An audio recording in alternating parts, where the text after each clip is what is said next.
Hey, what is up, football fans? Colt Schroeder here, aka the Buffalo Nerd, coming at you from the Buffalo Nerd Sports Podcast with this week's Week 7 DFS top plays. So as you've been following along, you see we go each week, pick out the best quarterback, running back, wide receiver, tight end that you might want to build your roster around to start out with. I think these are the best plays that you can guarantee yourself the best value for what you're paying.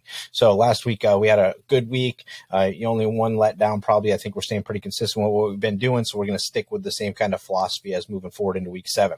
Starting right out this week with the quarterback position, I think Dak Prescott, we should be getting him back this week. If he's coming back, he's fresh. He's going up against Detroit Lions, who are coming off the bye, so you usually maybe typically want to stay away from a well-rested team. But this is a well-rested Detroit team that's given up a minimum of 27 points in each of the games it's played so far this year. I think that the Cowboys have been playing really good football, but there's something missing. That element to me is Dak Prescott. You've also got a very good positive matchup per PFF, if you're into that kind of stuff, for an O-line tight end. And then the wide receivers have an okay matchup as far as Dallas goes across the board. So I think that if you're just looking at an offense that was number one in the league last year, getting a lot of the pieces back together, could be first game back, so maybe not number one offense status, but go ahead and roll with Dak Prescott this week.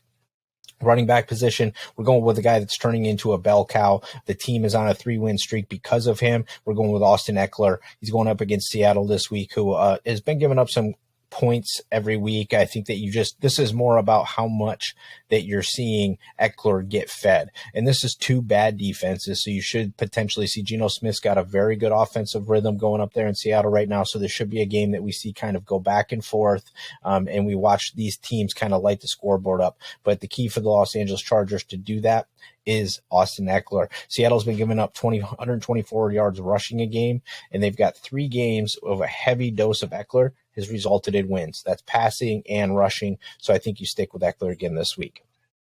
On the wide receiver position, I'm going to go ahead and I'm going to work with Tyreek Hill this week. He's going up against Pittsburgh. Pittsburgh had a good game against Tampa last week. That's fine and dandy. But I think what this is an opportunity. Tua's coming back. Tyreek and Tua were doing very, very well together. But more importantly, it's an excellent matchup. I think if you look across the board, you're talking about Tyreek Hill's going up against the secondary isn't terrible, but it's a secondary that can be beaten, has been beaten so far this year. He's coming off of massive target games, and Pitt is 30th against the pass. He has 15 targets last week. Hill did. I think you just see more and more of this as the Dolphins have to try to turn this around. They're going to go with their playmaker in Tyreek Hill. You keep him happy. I think he has a great week for you this week if you kind of build around him. This one, the last one for the tight end position here, I have a really hard time choosing anybody else. If you're going to build a roster to me right now, and I would do it around the tight end, and I would start with one of the top 3 guys because they're the only guys that really consistently are producing, but really the only guy that's really, really, truly the guy that I can count on and I want to count on. So I'm going to put him back in my lineups again is Mark Andrews. He's going up against the Cleveland Browns. This is an in-division game, so typically you may want to stay away from those matchups, but you're getting a guy that has played this team 8 times to the cue of 40 catches, 510 yards, and 7 touchdowns. He averages a touchdown a game last year against them. It's a positive tight end matchup for this team, but as far as the wide receivers, that's not a very good matchup for them, and the wide receivers have not produced.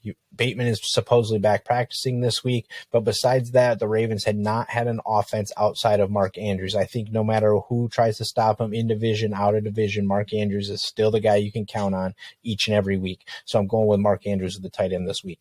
So again, Week 7 DFS plays, we're going with QB Dak Prescott, running back Austin Ekeler, wide receiver Tyreek Hill, and tight end Mark Andrews.